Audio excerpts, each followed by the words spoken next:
Welkom terug graad 12's. Vandag kyk ons weer na die kontantvloeistaat. Ons gaan kyk na voorbeeld 8 tot 10 op bladsy 53 tot 56. So vandag kyk ons na die berekening van dividende betaal. So ons wil net weet wat was betaal gewees gedurende die finansiële jaar. Nou, daar's twee maniere hoe ons dit kan doen. Ons kan gebruik maak van die aandeelhouers vir dividende T-rekening, of ons kan bloot net die inligting gebruik wat vir ons gegee is deur die inkomstestaat en balansstaat van die vorige jaar as ook die huidige jaar. So kom ons kyk na voorbeeld 8. Hulle vra vir ons, gebruik die gegewe inligting en bereken die bedrag wat aan die aandeelhouers uitbetaal is ten opsigte van dividende gedurende die finansiële jaar geëindig 30 Junie 2025. So die inligting wat hulle vir ons gee is dan nou uit die balansstaat uit, die aandeelhouers vir dividende vir 2025 sowel as vir 2024. Dan gee hulle vir ons addisionele inligting. Hulle sê vir ons die netto inkomste voor belasting is bereken as 870.000 en die totale dividende wat gedurende die rekeningpligtige tydperk wat op 30 Junie 2025 geëindig het, verklaar is, beloop 143.000. Dit sluit nou die interim en die finale dividend in. Nou, ons weet dat die finale dividend nog nie betaal is nie. So, die finale dividend gaan dan nou hier die 60.000 wees. So, as ons kyk, ons moet begin met ons openingssaldo, wat dan nou aan die kredietkant gaan wees, vir die bedrag van 2024, wat 67.000 was, en dan gaan ons hê aan die debietkant, ons bank. So, hoe ons hierdie gaan bereken is, ons gaan die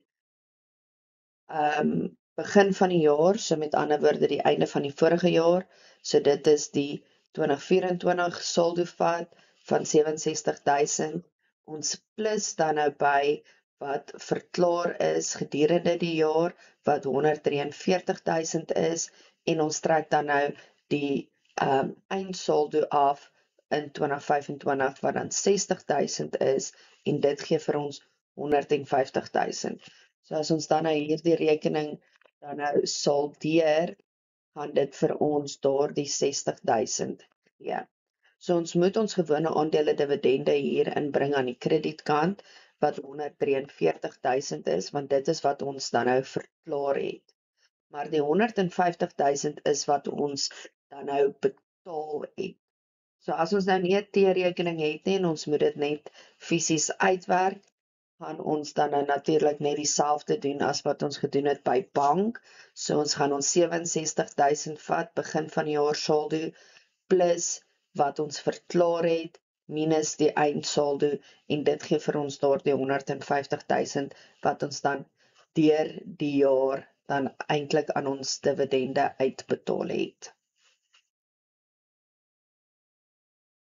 Let wel, die dividende wat gedurende die finansiële jaar uitbetaal word, bestaan gewoonlik uit die vorige jaar se finale dividende nog verskuldig, plus die huidige jaar se interim dividend wat verklaar en betaal is. So omdat hulle hier vir ons gesê dit sluit die finale dividend in, beteken dit dat hier die 60.000 daar die finale dividend is. So ons moet net die interim dividend wat verklaar en betaal is, inreken. Goed, dan gaan ons nou kyk na die berekening van ons inkomstebelasting betaal. So weer eens, het ons twee maniere hoe ons dit kan doen. Ons kan dit deur middel van ons SAID inkomstebelasting T-rekening doen, of ons kan dit deur middel van die inligting wat hulle vir ons gee, rakende die inkomste staat sowel as die balansstaat, gebruik om dit dan nou te bereken. So ons gaan nou al twee maniere kyk in voorbeeld 9. So kom ons kyk wat hulle vir ons vra. Hulle sê, gebruik die gegewe inligting en bereken die bedrag wat aan die SAID oorbetaal is ten opsigte van inkomstebelasting gedurende die finansiële jaar geëindig 30 Junie 2025. So as ons kyk na die inligting wat hulle vir ons gegee het, gee hulle vir ons dan nou uit die balansstaat uit, die SAID inkomstebelasting, die saldo van 2024 wat 'n debiet saldo is, wat beteken dat ons het meer betaal as wat ons moes, en dan 2025 het ons 'n krediet saldo wat beteken daar's nog 'n uitstaande bedrag. Dan het ons die netto inkomste voor belasting wat 870 000 is, en hulle sê vir ons dat die maatskappy se belasting word bereken teen 28% van die netto inkomste. Nou as ons kyk na die T-rekening, moet ons begin natuurlik met ons saldo. So ons het 'n debiet saldo gehad in 2024 van 5700, en dan gaan ons bank bereken.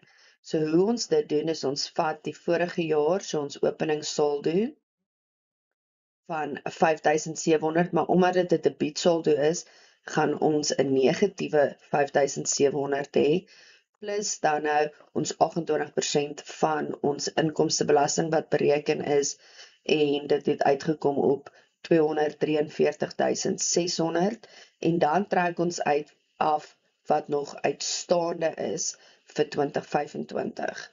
Dit gee dan vir ons 'n totale bedrag betaal van 231 100. Ons moet natuurlik dan nou wys dat ons inkomstebelasting die 243 600 is dan nou aan die kredietkant, en dan as ons dit saldeer, gaan ons daardie 6800 saldo oorgedra hê aan die debietkant en natuurlik afgebring na die kredietkant toe. So as ons dan nou moet weet wat het ons dan nou eintlik betaal, gaan dit hierdie bank saldo wees wat ons hier uitgewerk het van 231 100. As ons nie 'n T-rekening het nie en ons moet dit dan nou net uitwerk deur die inligting te gebruik wat hulle vir ons gegee het, gaan ons dan natuurlik die bedrag ontvangbaar aan die begin van die jaar plus die inkomstebelasting vir die jaar minus die bedrag verskuldig aan die einde van die jaar. So met ander woorde, ons het begin met 'n negatiewe 5700 plus dan nou die 243 600 wat ons moes betaal het, minus dan nou ons eindsaldo van 6800 wat dan vir ons die werklike bedrag gee wat ons aan die SAID oorbetaal het van 231 100. Soos julle kan sien is hierdie dan nou dieselfde as ons bank, so dit is basies wat ons doen, is ons bereken hierdie bankinskrywing. Goed, as ons dan nou kyk na die volgende stap in ons kontantvloei staat, gaan ons kyk na die kontantvloei uit beleggingsaktiwiteite. Nou dit kan bestaan uit 4 komponente of 4 veranderinge wat kan plaasvind in ons nuwe bedryfsbates. So die eerste ding gaan wees die aankoop van vaste bates. So wanneer ons dan nou bates aankoop, gaan dit natuurlik 'n toename in ons vaste bates beteken, maar dit gaan 'n afname in ons kontant beteken, want ons moes natuurlik daarvoor betaal het. En hierdie bedrag wat ons dan nou betaal het vir hierdie bates, gaan dan nou in hakies getoon word op die kontantvloeistaat. Verder kon daar dan nou 'n opbrengs met die verkoop van bates gewees het. So natuurlik beteken dit dan ons vaste bates gaan verminder word, maar ons het dus dan nou geld ontvang daarvoor, wat beteken vir ons kontant gaan daar 'n toename wees. So die totale opbrengs, met ander woorde, nie dit wat ons 'n wins of 'n verlies van gemaak het nie, maar die totale bedrag waarvoor ons dan daardie bates verkoop het, gaan dan in hakies getoon word op die kontantvloei staat. Dan kan daar ook 'n verhoging in vaste bates wees, 'n vaste deposito. So dit beteken ons het natuurlik geld uit ons sakke uitgehaal om meer geld in ons vaste deposito te belê, wat beteken dit is 'n afname in ons kontant, en dit word ook dan in hakies getoon op ons kontantvloei staat. En dan natuurlik die teenoorgestelde kan ook gebeur, is ons vaste deposito kan verval het, of ons kon geld uit ons vaste deposito uitgehaal het of onttrek het, wat beteken ons geld gaan dan natuurlik 'n toename toon in ons kontant. Verder kan daar dan 'n derde komponent wees in ons kontantvloeistaat wat finansieringsaktiwiteite toon en dit beteken nou enige veranderinge in ons aandelekapitaal sowel as ons nie bedryfslaste. So weer eens, daar kan 4 veranderinge plaasvind. Die eerste een kan wees uitreik van aandele. So met ander woorde, ons het ekstra aandele dan nou verkoop, wat beteken dat daar 'n toename in ons kontantvloei gaan wees en die totale bedrag wat dan nou ingekom het vir daardie aandele wat verkoop is, word dan nou gewys op ons kontantvloeistaat. Dan natuurlik kan ons aandele terugkoop en terugkoop teen wat ook al bedrag gaan beteken dat daar dan 'n afname in kontant is, want natuurlik gaan ons dan van die besigheid se kant af daarvoor moet betaal en ons moet ook dan nou onthou dat die totale bedrag wat ons betaal het dan nou vir hierdie aandele dan getoon gaan moet word. So dit gaan nie net oor die verskil wat tussen die uitreikprys en die terugkoopprys nie, maar wel die totale bedrag wat ons dan nou betaal het vir hierdie aandele. Dan kan daar 'n verhoging in nie bedryfslaste wees nie, wat beteken ons het geld geleen, wat dus 'n toename in kontant gaan wees. Of ons kan natuurlik die teenoorgestelde gebeur het, is ons kon ons lenings terugbetaal het, wat beteken natuurlik dat daar 'n afname in kontant sal wees. Goed, kom ons kyk nou na voorbeeld 10. Voorbeeld 10 sê vir ons, Broks Beperk is 'n publieke maatskappy, hulle finansiële jaar eindig op 30 Junie, gevra, neem die gegewe inligting in ag en berei die gevraagde afdelings in die kontantvloeistaat voor vir die jaar geëindig 30 Junie 2025. So dan die inligting wat hulle vir ons gee is 'n uittreksel uit die staat van netto posisie of dan nou die balansstaat en hulle gee ook vir ons die nota van vaste bates en dan wys dit nou vir ons 2024 en 2025. So as ons net so vinnig hierna kyk, kan ons dadelik sien dat daar was grond en geboue aangekoop en daar was toerusting verkoop gewees. Dan sê hulle vir ons geen bykomende toerusting is gedurende die finansiële jaar gekoop nie, maar toerusting is teen draewaarde wel verkoop. Daarna is daar 'n bedrag van 59.000 se waardevermindering op die toerusting afgeskryf vir die jaar geëindig 30 Junie 2025. Dan sê hulle ook vir ons die aandeelhouersbelang op 30 Junie 2024 was 400.000 gewone aandele uitgereik. Op 1 Julie 2024 is 'n verdere 200.000 aandele uitgereik teen 'n uitreikprys van R2.70 en op 1 Januarie 2025 is daar 150.000 addisionele aandele teruggekoop teen 40 sent meer as die gemiddelde uitreikprys op daardie dag. So as ons nou kyk na ons kontantvloei uit beleggingsaktiwiteite, soos ons voorheen genoem het, uit beleggingsaktiwiteite gaan ons kyk na ons bates. So ons kyk na die aankoop van vaste bates. So ons kan hierso sien, ons gaan sê 820.000 minus 650 om te kyk wat was die aankoop van hierdie bate en dit was dan 170.000 in hakies. En dan gaan ons kyk na die opbrengs met die verkoop van bates. So as ons kyk na die opbrengs met die verkoop van bates, gaan ons die 367.000 vat, wat aan die begin van die jaar se toerusting was, en dan gaan ons dan nou die waardevermindering aftrek, as ook dan die einde van 2025 se waarde gaan ons ook aftrek. En dit gee vir ons dan nou 37.000. Dit is dan nou die opbrengs met die verkoop van daai bate.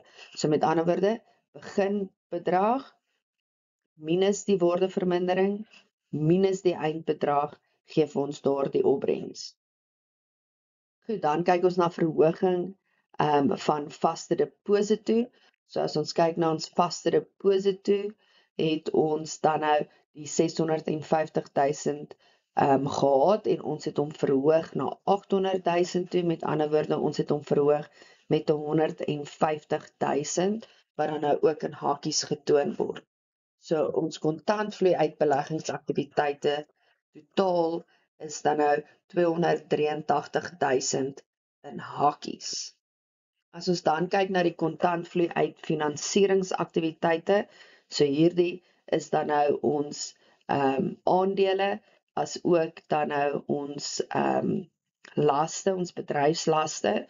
So as ons begin en ons kyk na die opbrengs uit aandele uitgereik, onthou hier sê hulle vir ons op 1 Julie het ons 'n verdere 200.000 aandele uitgereik en ons het dit uitgereik teen R2.70 'n aandeel. So met ander woorde 200.000 maal R2.70 gee dan vir ons 540.000.